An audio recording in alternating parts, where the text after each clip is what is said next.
All right, and we are live, guys. Welcome to Staking Mondays. Welcome to the show. My name is Mirko Schmidl. I'm the CEO of Staking Awards, and today we are honored to introduce a very special guest at Staking Mondays, Luca Prosperi of the MakerDAO Foundation. Welcome to have you on the show. For everyone who doesn't know Luca writes an outstanding subject called Dirt Roads. You can check it out on dirtroads.substack.com. It features like different DeFi protocols and like different things in the industry with one issue per week. It's one of the best Substacks in all of DeFi, so be sure to go there, hit that subscribe button. Luca brings a very unique perspective to a lot of DeFi issues, I would say, especially DeFi governance. And we're also going to talk about that later, of course. Luca, you spent like 15 years in private equity, had terminal cancer, got married, and then decided that crypto was the place to be, joining MakerDAO as a senior advisor, especially on the real world assets initiative. And you obviously bring a very seasoned perspective to many of the growing pains that DeFi is going through today. So I think this is going to be a very interesting episode today. Welcome, Luca. Anything else that you would like to share about your background or for our audience today? Thanks for having me, Mirko. I think just clear, simple clarification, but I think it's important. I'm not a member of the Maker Foundation. I'm just a community member. Actually, the Maker Foundation doesn't exist anymore. Is an important disclaimer for liability purposes. And you gave a very short version of my life, but thanks for having it. I haven't seen the light and joined MakerDAO. Probably haven't. I have seen the light and got married, and also got involved with MakerDAO. But I think it's just a matter how you list the priorities. But thanks for having me. It's gonna be interesting for sure. Yeah, of course. Cool. No, yeah, great to have you. So let's start off like with a few rapid fire, just like 2-sentence answer type of questions, just to get to know you a little bit better. What was the trigger event or key experience in your life that made you decide to go into crypto? I mean, very quickly, as you mentioned, I have 15 years of experience in traditional finance. I used to be a strategy consultant, an investment banker, and an investor in financial services. I had to step back from my daily business because I had to cure myself and save my life when I got diagnosed with blood cancer during COVID.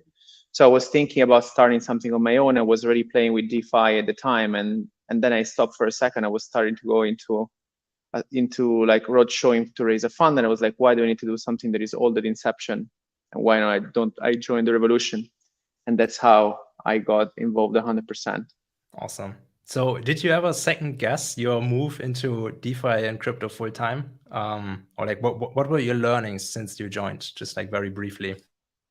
I think I was. It has been exciting. I think it over delivered. I knew I'm old enough not to drink the Kool-Aid, so I knew there were a lot of issues in a new sector. I wasn't overexcited during the bull market. I'm not overstressed during the bear market. So I think it definitely over delivered. Especially, I was not expecting to have such an impact and a success in the following of my research so quickly. I've been in the space full time for a year and a half, not more. But for me, full time, it means quite a lot of time.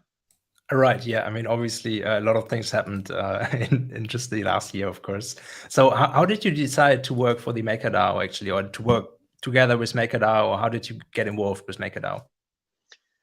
As I mentioned, I was starting to think to raise a TradFi vehicle to lend money through a banking platform to or alternative lenders out there. I'm not going to go into the detail of why I thought this was a compelling case. But then I saw that MakerDAO was starting to approach the idea of financing through DeFi pools, traditional assets, real world assets. So I got involved. They asked me to audit a couple of deals they were doing. I saw the potential. I also saw the lack of sophistication of the way they were doing it. So they asked me to get involved. They offered me a grant. Then that grant in a project became the incubation of a core unit. And then, you know, my footprint in the community just grew and grew up to where we are today. Awesome. Yeah, very cool. And we'll obviously talk about the real world assets initiatives later in the episode as well. So as a former private equity investor, like who turned into DeFi, you've seen like basically the best of both worlds, like TradFi and DeFi governance. like what would you say, which governance model do you think is superior today? And which one will be superior in 5 years? Obviously, TradFi is superior. DeFi, it's a very immature experiment. There are no checks and balances, and actually there is way more concentration of power than you would think. But the potential is immense. The potential of the transparency potential and composability potential is immense. So I'm very excited to keep working in this space, and I'm sure that in 5 years' time, the DeFi governance standards will be way superior to TradFi, but now we still have a lot to learn. Yeah. So you do believe that the DeFi governance, like a decentralized governance, will kind of succeed in the coming years?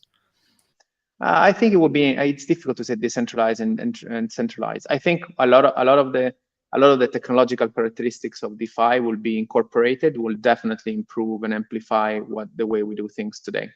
So I think it will be kind of a merge. Right. We can go into the detail later, but yeah. That makes sense. Yeah. So who in the crypto industry do you admire or look up to most, and why? Sorry, say it again. Who or what? Who, like which person?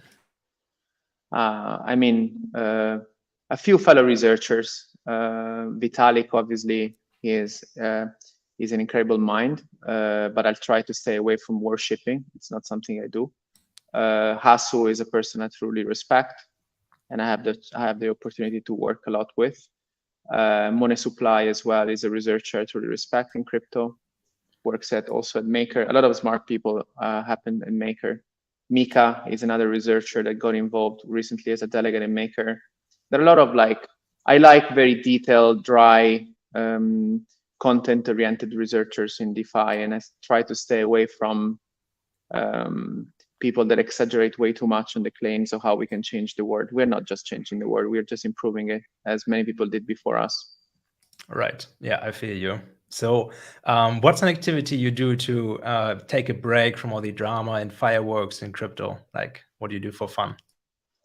I used to be a professional athlete. I used to be a triathlete, long distance triathlete. I had to stop because of my disease, but I still ride my bike quite a lot.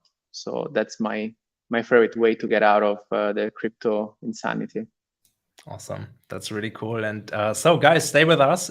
Today we'll talk about the MakerDAO itself. We'll talk about what's unique about MakerDAO's governance. We'll talk about cults of personality within DeFi. We'll talk about the governance battle within MakerDAO today, and generally like what the industry can and should do better. And we have with us Luca Prosperi. I'm really looking forward to it. So let's get started. For anyone that has questions, just put them in the comments here.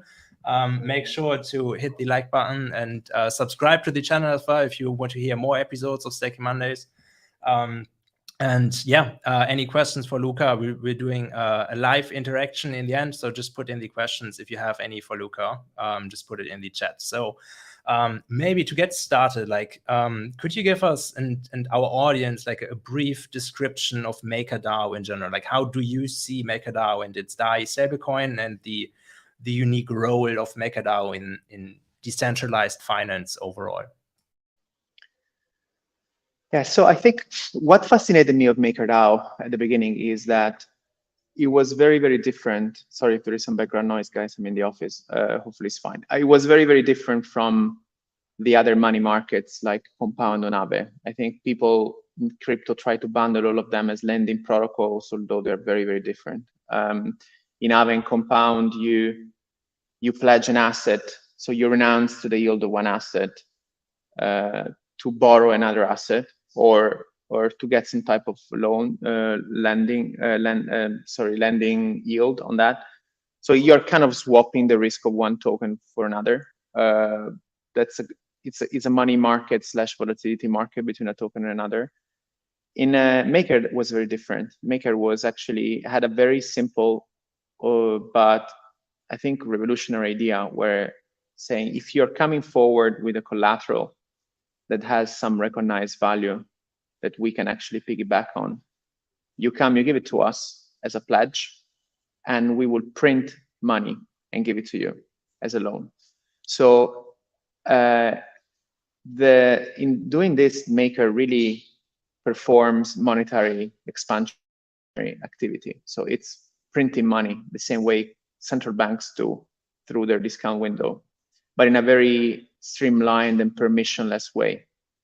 And since people hold DAI, which is a stable coin that is produced by Maker, to store value in crypto, so not to access yield or farm or anything, de facto the cost of Maker to print these coins is zero. So you have a permissionless streamlined protocol that allows people that have high quality collateral to get leverage pretty much at zero cost, which is incredible. Now, this construct can be expanded into many use cases, and you can see immediately how through the composability of DeFi, you could have Maker as a program, or something like Maker as a programmatic source of liquidity for the whole space. And then a lot of protocols or use cases that have proven or market proven value attaching to it and access liquidity. So some people call Maker the central bank of DeFi, and actually I don't think it's too far away from the truth. So when I saw the idea of Maker to get plugged into the real world ecosystem, I obviously saw the potential, because instead of, if you have high quality collateral, instead of going to negotiate with a bank to get financing, and it's very cumbersome and convoluted, you could actually do it in a permissionless way. So the potential is immense, but obviously how to get there, it takes a long time because it's complicated. So I'm usually allergic to shortcuts, because shortcuts for me are shortcuts to hell, pretty much. But I think the potential was immense. Yeah. What do you think does it take for MakerDAO to become the central bank of DeFi? Like, what are the characteristics of a central bank in DeFi you think that MakerDAO has, or like should get towards, or like work towards to in the coming years?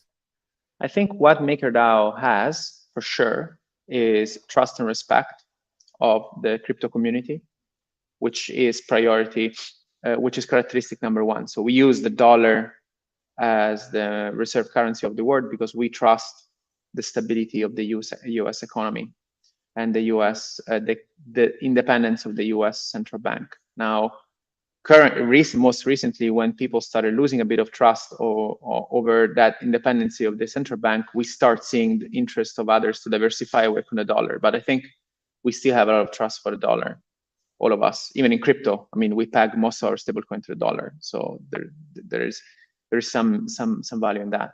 So I think Maker has that trust. The DAI has inherited the trust, which is immense value. And up to recently, at least, Maker was showing real intentions to decentralize, which I think is very important for a central bank of DeFi. You don't want anybody to be able to switch off or divert the wealth that you're storing in a currency, which is very important. What I think Maker needs to really become the central bank of DeFi is patience. I think you need to wait for the whole ecosystem to mature. Maker can use its bottomless liquidity at very cheap cost to incentivize the ecosystem to mature. But until the whole ecosystem matures and starts onboarding more and more use cases that are not necessarily self-referencing within crypto, Maker will not be able to become a central bank of DeFi, because DeFi will be a very small confined space. So I think patience is priority number one. Patience, not to be too aggressive, not to be too bold, not to revolutionize all the time, and to keep decentralization going, and to wait for the whole ecosystem to mature before starting projects that might actually be threatening for the protocol as a whole, if the times are not mature. I mean, it's pretty fascinating to see MakerDAO as like one of the earliest DeFi projects, I would say. Went through like a big crisis in March 2020. Had a lot of governance dramas. There was like other stablecoins trying to gain market share, like obviously Terra UST and Frax and so on. So it's probably like the overall like stability within like a crazy world of DeFi that MakerDAO presents, I would say. Is that like MakerDAO has like a much more corporate style organizational structure than the rest of DeFi. Like what was your experience when you started working in Maker? Like how did you perceive that organizational structure in general? And do you think that is like of a benefit for MakerDAO as well? Like why it's kept like so stable, like that it has kind of like a more corporate structure, but it's also like seriously aiming for decentralization? I think I was impressed overall by the quality and the good faith of all the actors in Maker. I think there are a lot of complexities in having a decentralized organization. So there is always a trade-off between decentralization and efficiency. So if you're keeping the centralized organization, typically it's difficult to be efficient, but you're resilient. So I saw a lot of parts of this organization trying to preserve this value of decentralization while moving forward. And I saw, and also it's not only the structure of the DAO, it's also the quality of the community. I think there has been a lot of debate on every topic, and at least until recently, since I think in the last 2 or 3 months, the founder got more engaged with the protocol. There was not like one polarizing figure, and actually this helped a lot the community to develop. I think what else? I think it's not necessarily fully a corporate-ish structure. I think there is not this kind of like hierarchy, but currently, obviously Maker is going into a crisis as well. As a more structured community is more expensive. You need to pay the contributors to attract people, and now Maker as well is suffering a lot from decreasing revenues because people are not really looking for leverage. So there is currently a lot of debate whether we should keep, reduce, amplify, change the structure of Maker in order to reduce costs. Right. Yeah. Like what like for example, what would you say that other DeFi protocols can learn from the MakerDAO governance? Or like what do you think they should, like what are the things that work really well or have helped MakerDAO to function well? I think so. I think the founding team of Maker is incredibly talented, but I think the fact that last year the founding team moved out of the picture and left the ecosystem, the community to develop independently was very important.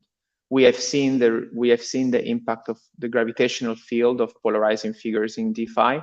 The absence of a polarizing figure in the community really helped a lot. And I don't know if there are many protocols that had that characteristic. This is changing, obviously. The founder got much more involved recently, which has pros and cons. You know, clarity of vision is definitely superior when there is one very strong person rallying the troops. But obviously, independent voices or egalitarian debate suffers as well. So I think there are pros and cons. But I think this push towards a more flat type organization where everybody has a voice and every voice has some value based on the weight of the intellectual arguments has been a very important experience that I will always treasure for my future in DeFi. Can you shed some light on like why actually the founding team decided to leave, and then like now you said they're coming back a bit more, but like why did they decide to leave, and also what was like Rune Christensen's like place in the founding team overall? I think I can guess because obviously I'm not part of the founding team, but I think there are at least a couple, 2-3 reasons in my view.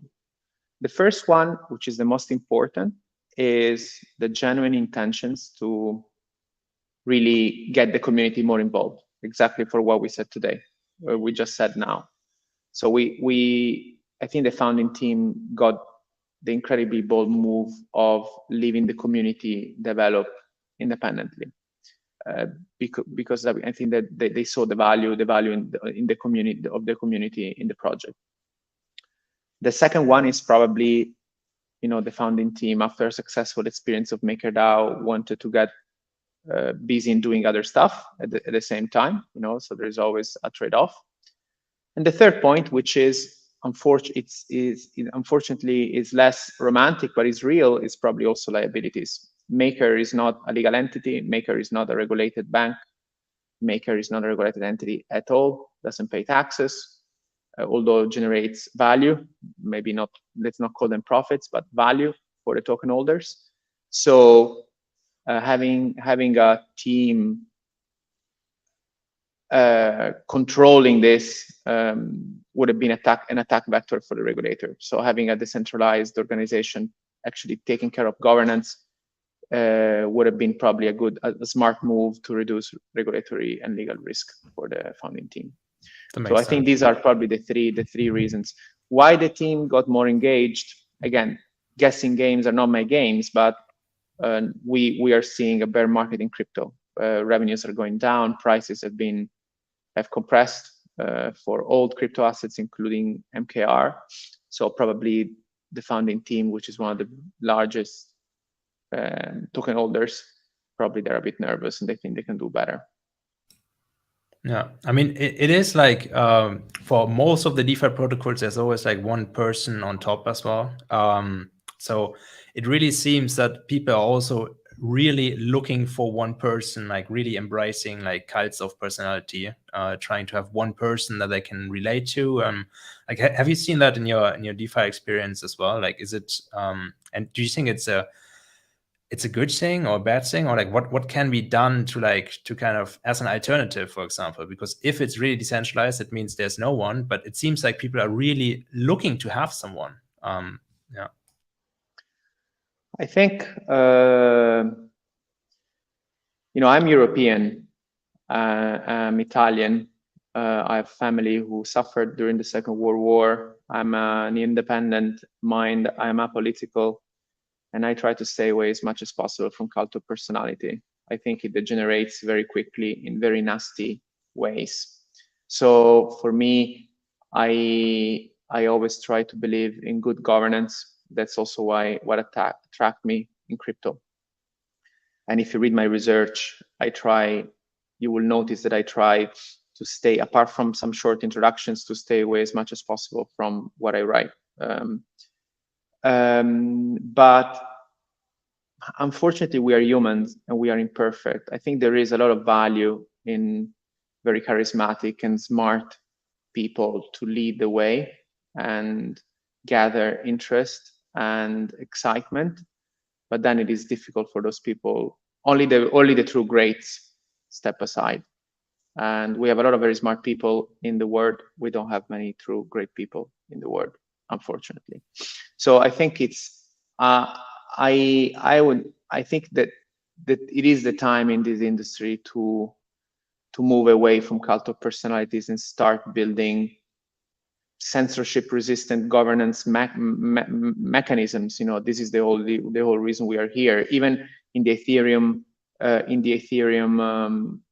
layer 1 environment, although there is definitely a cult of personality around Vitalik, because I think he's one of the smartest people that we have in the world now. But the governance rules and the censorship-resistant consensus rules are not built around the cult of personality at all. They're built in a very rigorous way, which I think it's something we should embrace in other aspects of DeFi that we are not doing yet.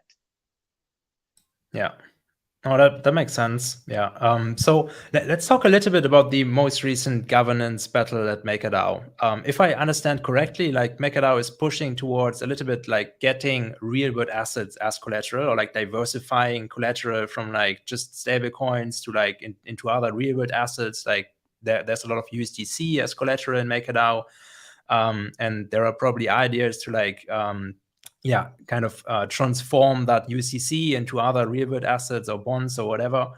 Like, can you maybe walk us a little bit, like, before we go into the weeds there, like how would real world assets in MakerDAO work at all? Because obviously MakerDAO, it's like it works on chain with like on chain assets, but how would like a real world collateral work at all?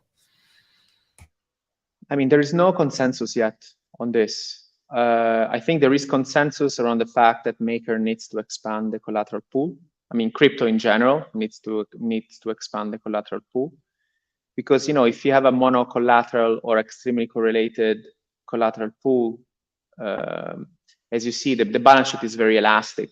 It grows very fast, it shrinks very fast, depending on the demand for leverage, which is what we have seen recently in crypto. Now in Maker, it has expanded and it has shrunk in a very ordered way, which is great, because even after the most recent crashes, Maker hasn't suffered. Maker stability hasn't suffered at all. But obviously, you don't want to do that. You want to expand the pool and make it way more stable. So in order to make it more stable, obviously the suspect number one are assets, use cases that are existing not in crypto but in the so-called real world, which are way more diverse. I think as we go in the future, that differentiation between real world assets and crypto assets will blur, because crypto rails will onboard a lot of use cases that we're currently performing not on crypto, so that the difference will not mean much anymore. But in general, I think the intention of real world assets meant, okay, let's onboard assets that are not pretty much crypto trading related assets.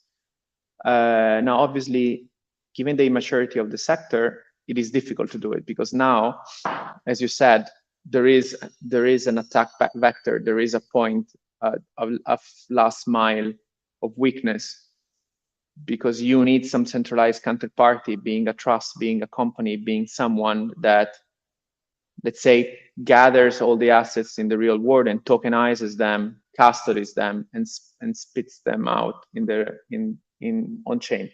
So how to do that, given also the lack of regulation, it is difficult. That's why Maker has been trying to experiment with some real world originators like Societe Generale, like HVB Bank in the US, and others came forward. Now, the approach that we have had, and I was actually instrumental for that approach, is prudence, saying we don't have anything yet in place. So let's keep the bar super high to onboard counterparties that want to help us put together the real world assets and bring them on chain. So Societe Generale, for example, is a regulated bank, globally systemic regulated bank in Europe. So has very, very high standards of regulation. Typically, if they tell us that they are custodying some assets, probably it's there because they're triple, quadruple checked. If you're a startup with two mates and they want to do that you're not regulated, you don't have skin in the game, you don't have experience, you don't have track record, probably the risk is higher. And given that for Maker it's very difficult to oversee all those exposures, we kept the bar very high. Now, how to do? It's difficult, obviously, because there are not so many counterparties yet interested.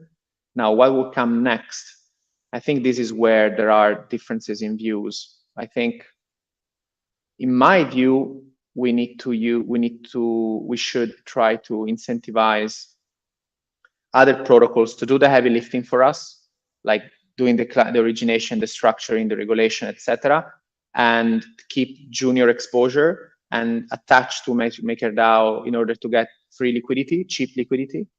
Other people think that we should experiment a bit more and provide liquidity and financing to startup teams. Others think that we should just keep doing business with big banks that are heavily regulated but not too innovative. So I think there are different perspectives here on how to do that. But unfortunately, it's not easy, because it has never done before, and it will take some time.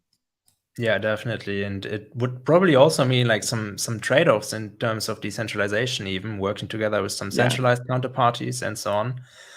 So in order to facilitate like this whole like real world assets, like you proposed this lending oversight initiative, right? To kind of like get like to have the MakerDAO Foundation or like the founding team not get ahead of themselves and like securing deals and so on, like which seems like a good idea. Like how did that like went down?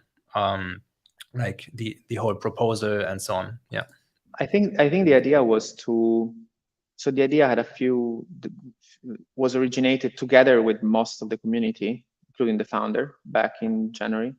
And I think had a few intentions. The first one is to attract experienced financial professionals like myself in the DAO. In general, you have people that have 15, 20 years of experience at Wall Street. Probably they know something that others don't know, right? Because engineers, they have a different expertise, for example, or other community members, they have different expertise. It was also, and I clarified this thing about real world assets being like a bit of a blur between real world assets and crypto assets at some point. Is the core unit was created to provide oversight to any complex structured asset. I make an example. Like if you onboard staked ETH as a collateral, staked ETH is generated by Lido, is a full on-chain asset, but has some type of structured finance characteristics in it that you should know better. So we are seeing it now, right? We have believed the meme that staked ETH and ETH should be pegged, but staked ETH is a financial instrument, is a derivative instrument de facto. We should have some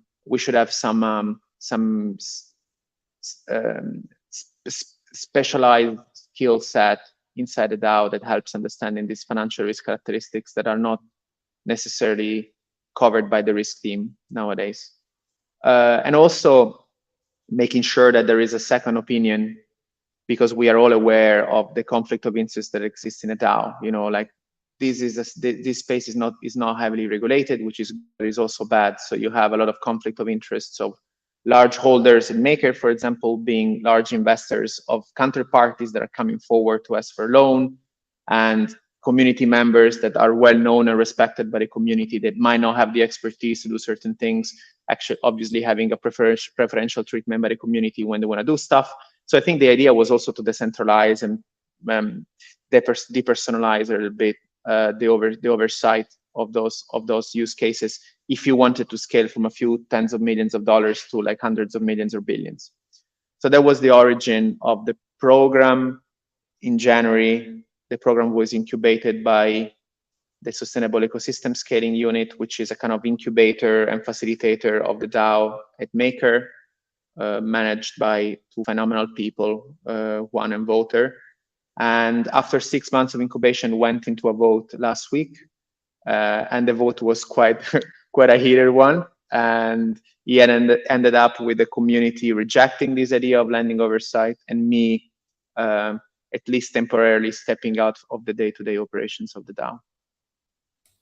All right. So, like from the last article that you wrote on Substack, is it fair to say that you think like Rune Christensen and like founding team, they try to like push through some deals where they had like really severe conflicts of interest, and the whole initiative that you pushed forward was more like, yeah, really to protect the interests of MakerDAO, the decentralized organization. Is that fair to say? It is fair to say, but I think what is important actually to specify is intentions. There have been cases where very large requests in the range of like $500 million to $1 billion came from companies, real world companies that were invested by large Maker holders, including the founder Rune and the founding team. So this is true.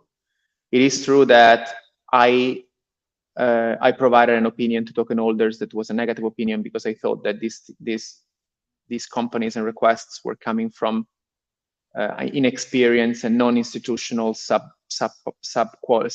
quality counterparties, and I was not the only one.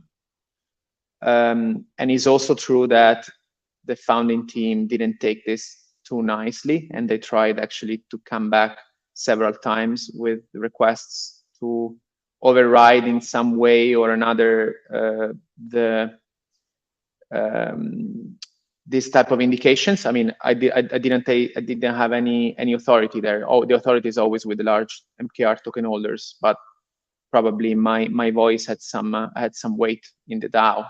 Now, this is all true, but what is important that I want to clarify is I don't think at least Rune as a founder has done this in bad faith. I think he has done this because he believed that this initiative needed some bootstrapping and an urgency, you know, just move fast and break things. Whereas on the other side, I believe in prudence, especially when you manage hundreds of millions of dollars as a stablecoin provider. Now, unfortunately, most recently, prudence has proved me right. I wrote quite a lot about Terra Anchor back in the day, where I was very unpopular in saying that we had to be a bit more prudent. So I still stick to my beliefs.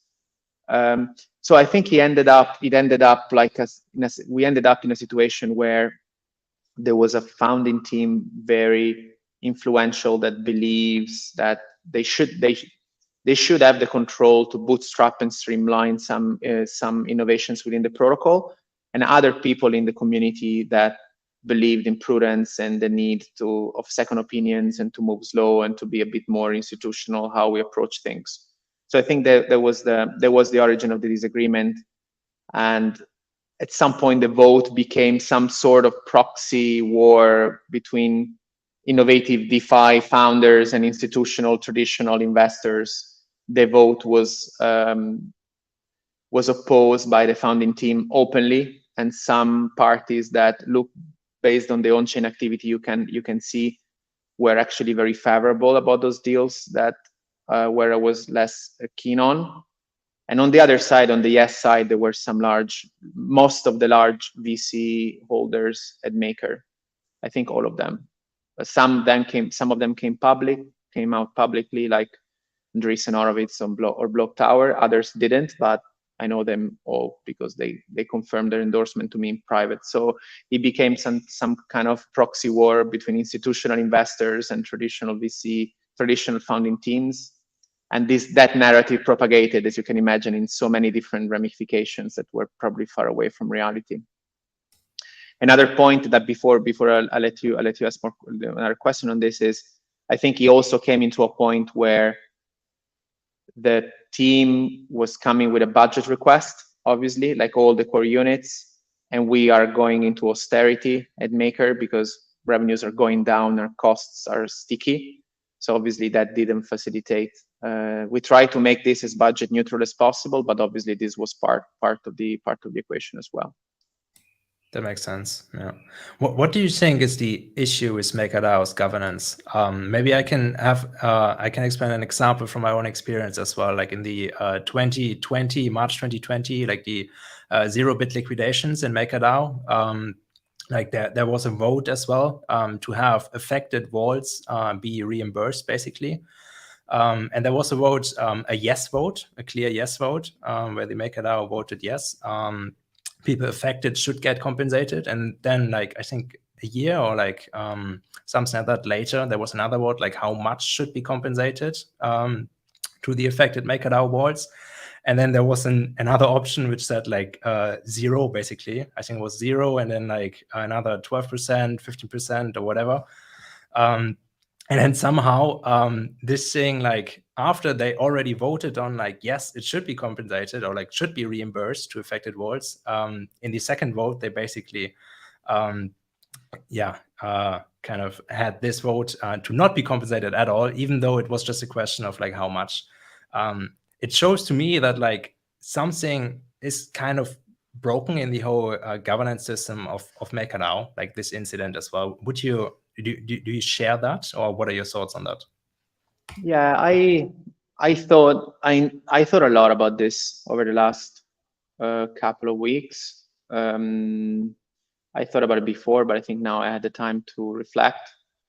I think in general, I mean, actually it's way more than a couple of weeks because I've been quite vocal about it also in the past. But I think in general, couple of points. First of all, I don't believe in direct democracy, meaning I think we cannot keep asking every question to everyone. I don't think Tim Cook goes out in the shareholders meeting and asks about the single specifications of the iPhone or stuff like that. It's messy, and I think this type of decision-making process actually benefits the lobbyists rather than the doers, because in order, you need to shout very loud and you need to make your point very extreme if you want to be heard. And sometimes if you're like working on something, you don't really benefit from it. So I think there is a kind of adverse selection of the quality of the ideas.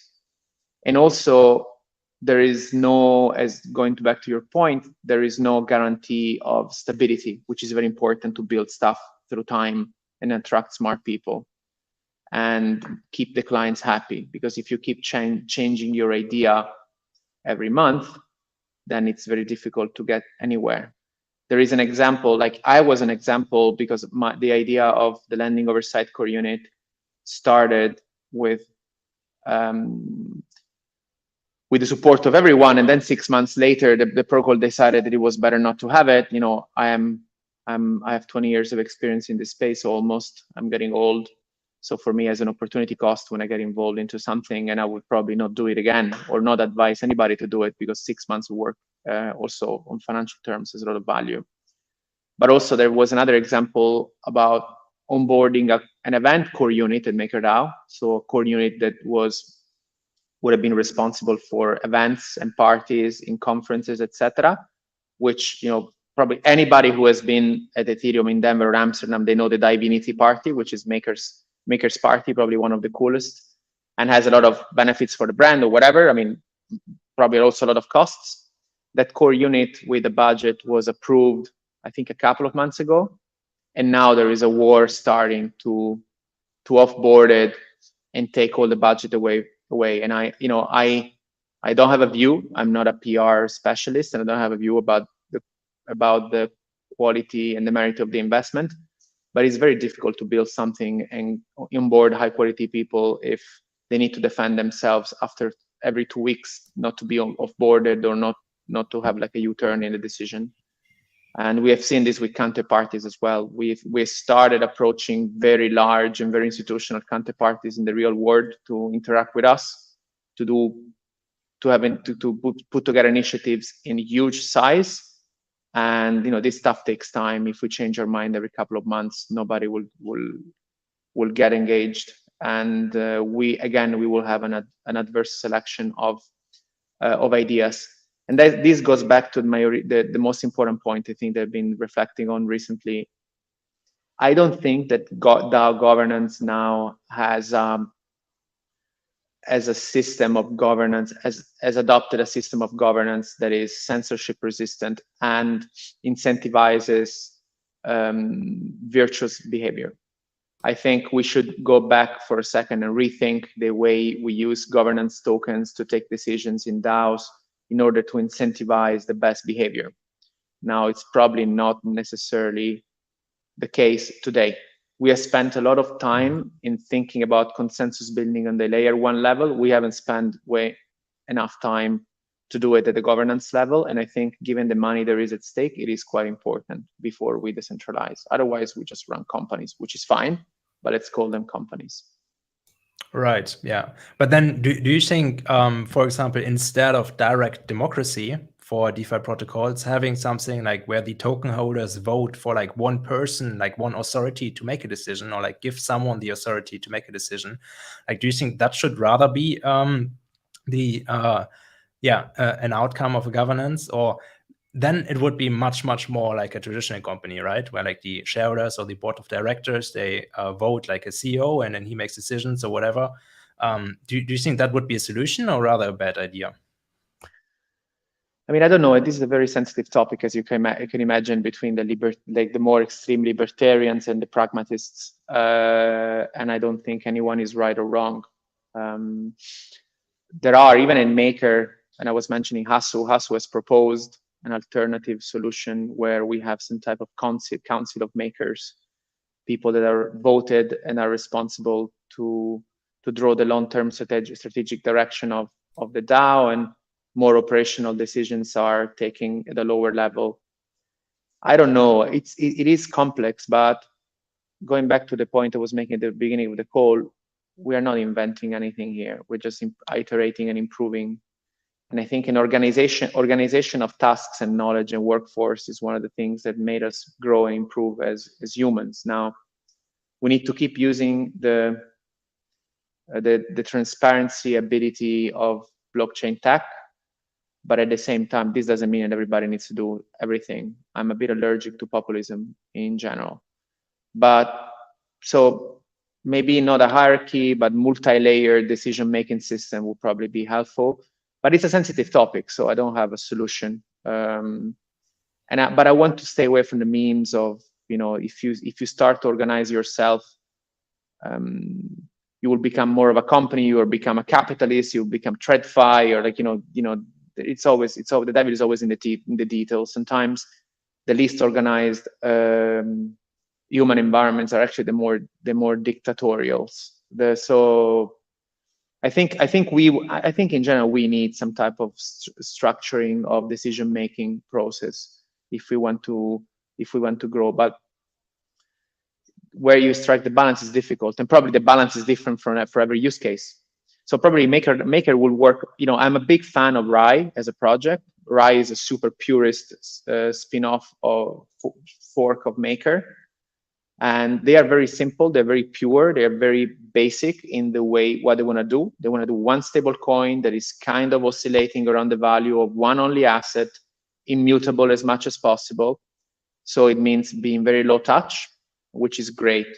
If you want to do stuff a bit more sophisticated and structured, not sophisticated, and less transparent to monitor and to oversee, probably you need some type of knowledge and decision-making structure as well. But striking the balance is difficult, and it's not for me to tell which is the right balance to strike. Yeah, certainly. And we'll probably take another few years to figure that out ultimately, if not like decades.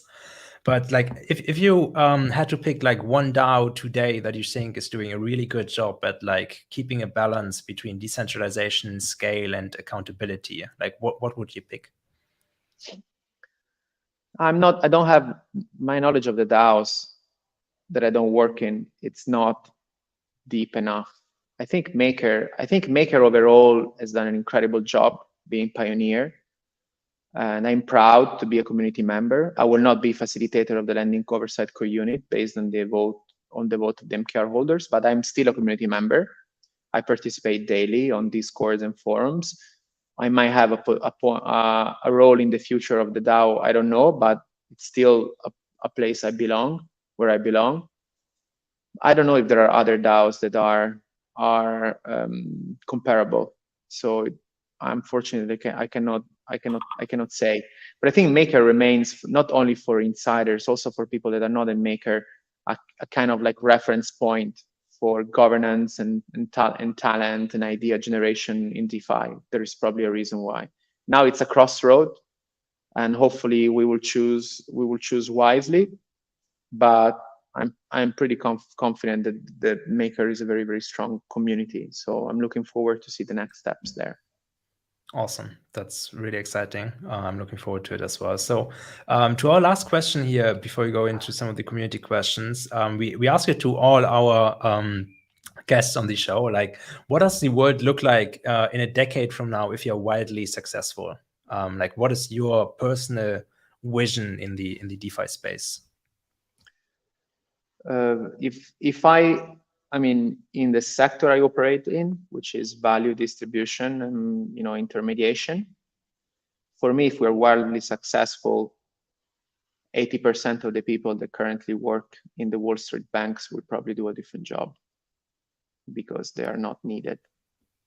So we can probably disintermediate all that sector entirely, and also provide access to risk capital in a more uniform and meritocratic way across the world in other jurisdictions that probably don't have access to it, or other sectors that don't have access to it. So I think if if I have to summarize my TLDR, like if we are successful in this space, for me in 10 years time, the access to financial services and capital will be way more homogeneous across the world, also in places like Southeast Asia, Africa, and South America. I live half of my year in South America. I'm actually resident in Brazil, so I see there what are the limits of a immature financial system, and that financial system is as decentralized and transparent and accessible as possible. So it's not in the hands of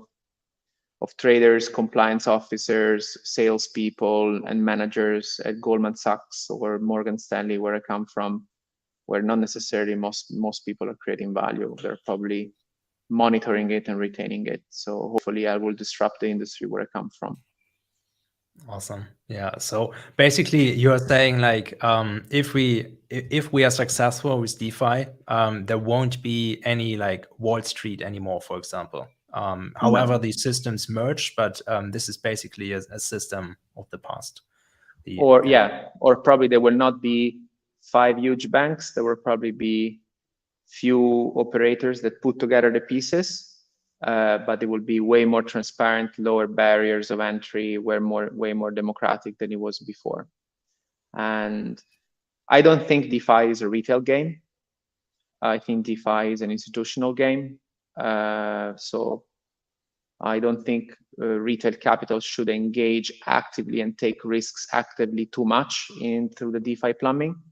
I think they should be kind of protected somehow. But we have seen the value of DeFi now, where after the recent crisis in crypto, all the DeFi protocols, the lending DeFi protocols are still there, healthy, and the TradFi black boxes that were operating in the space, pretty much almost all of them blew up. So I think there is value in transparency and distribution of tasks and capital. So hopefully we can expand that value proposition outside of crypto itself.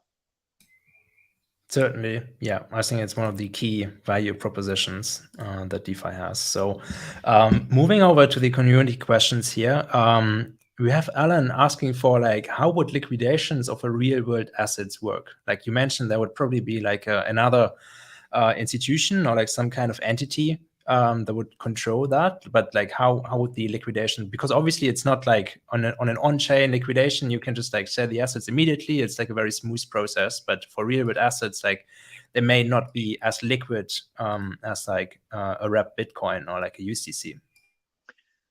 That's obviously a crucial question, and we approached it in this way. I think in the long run, actually it should happen the same.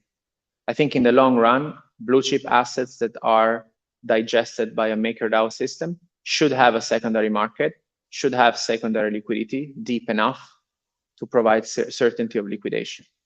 And I think that is the ambition. In the short term, because it is way more difficult, the approach that I suggested is that liquidations should be a black swan. So we should get involved in asset classes where the yield is very low, but given that we have very low cost of capital, we will still be profitable at scale. But the eventuality of a liquidation, although planned in advance should really be extremely remote. So for example, in the test that Maker is doing with Societe Generale, the underlying collateral of the bond is the credit quality of the bank, which is a large bank. And the additional guarantee are covered bonds. So covered bonds are bonds the additional guarantee are mortgage books. So it's a covered bond on Societe Generale with an additional lien of guarantee on mortgages. Now, covered bonds never, ever defaulted, not even in the Greek crisis. So they yield below any financial instrument you can imagine. The probability of default is very low, and treasury bonds will be the same. And I think my idea was exactly, while we're waiting for this sector to mature and provide secondary liquidity of the underlying collaterals, it would be wise to engage with very, very safe collateral and very, very safe structures. Otherwise, we have a high risk of being adversely selected and not having the collateral to enforce if there is a liquidation. And being a stable coin with very thin capital protection, that could be destructive for the protocol. Imagine if you need to liquidate for liquidity reasons 500 million of something, and you go there and you cannot liquidate it, or actually is worth much less than what you were imagining in liquidation, that brings everything down. So that's why I think in the short term, prudence is the question. Try not to ever get into the point of liquidating an asset. Yeah, that makes sense. And we have another question here. So about digital identities, like what's your take on that? Do you think they will play a big role within the next few years? I mean, it's fascinating to try to quantify the creditworthiness of an institution. I think there will be a lot of research, a lot of development there. I think the idea of the value of an intangible asset, which is also an identity or a company identity, will merge with the NFT technology somehow. I'm studying personally NFT lending, not necessarily because I'm interested in the way I can leverage apes, but because I think there is value in trying to quantify the value of an NFT that has some type of intangible value. An identity, it's probably something like that. I think there will be a lot of research and development in that space in the future. Awesome. Yeah, cool. So that's it for our episode today. Normally we ask our questions where to follow our guests. Obviously you have a great Substack, dirtroads.substack.com. So everyone watching, make sure to check that out and subscribe to Luca's Substack there. Are there any other channels that people can follow you or that you are very active at? As usual, Twitter. I'm very active on Twitter, so you can follow me on Twitter. My handle is very simple. It's Luca Prosperi, at Luca Prosperi. So it's very easy to find me, and I try to reply to everyone. So please be patient if it takes me a bit, but I try to reply to any questions. So looking forward to engage.